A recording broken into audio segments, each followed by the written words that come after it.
Basahin po ninyo yung sinasabi sa Psalm 23 verse 5. At maliwanag ang sasabihin doon. In front of my enemies, in the presence of my enemies, the Lord will prepare a table for me.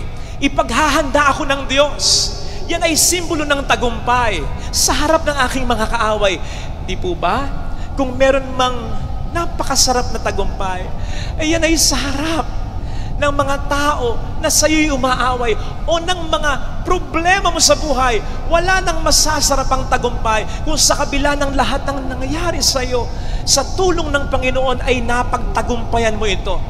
Take note, hindi sinasabi ng Salmo, kinakailangan mo nang wala ang kaaway. Kinakailangan mo nang walang problema sa buhay. And then God will prepare a table for us. No!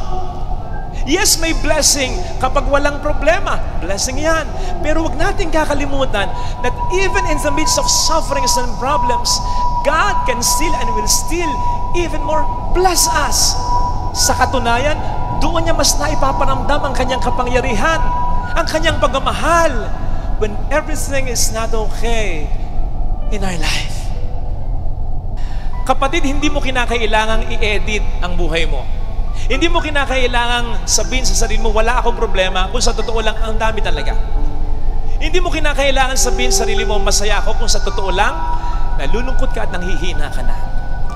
Pero, kung si Kristo talaga ay nasa buhay mo at ang buhay mo ay nasa mga kamay ni Kristo, kapatid, sa kabila ng lahat ng ito, pwede mo pa rin ma-feel, you'll emerge victorious at panalo sa kabila ng lahat ng ito. Maayos din ito, malalampasan ko rin ito. Iba ang pag-asa ng tao na nasa mga kamay ni Kristo. Kagabi nga po, nung magpe-prepare ako para sa humilyang ito, nakita ko yung isang caption na may picture sa FB. Isang lalaki na may hawak ng rosaryo. Ang sabi ng caption, sino mang may hawak nito, siguradong panalo, walang talo. Maganda, pero kulang palagay ko. Kasi di ba may mga pagkakataong rosaryo ka ng rosaryo, simba ka ng simba, tapos darating na yung mga problema, feeling mo very down ka. Kaya nga susumbatan mo pa ang Diyos. Nagro-rosaryo naman ako, nagsisimba naman ako, bakit ganito? Kaya kulang yung mga ginagawa natin sa relihiyon. Kung hindi ito hahantong sa isang malalim na relasyon sa Panginoon. Tama na maghawak ng rosaryo, pero dapat mag-lead ito sa paghawak sa buhay natin ng ating Panginoong Jesucristo.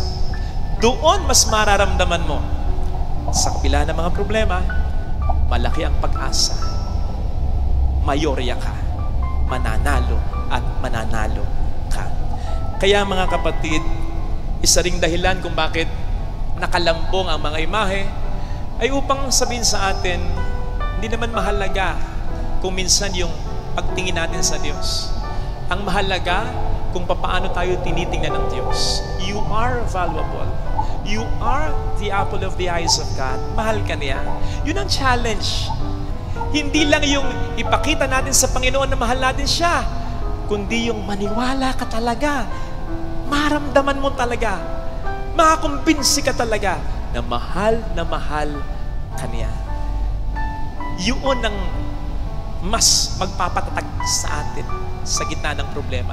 Hindi yung pagmamahal natin sa Diyos, kundi yung pagmamahal sa atin ng Diyos.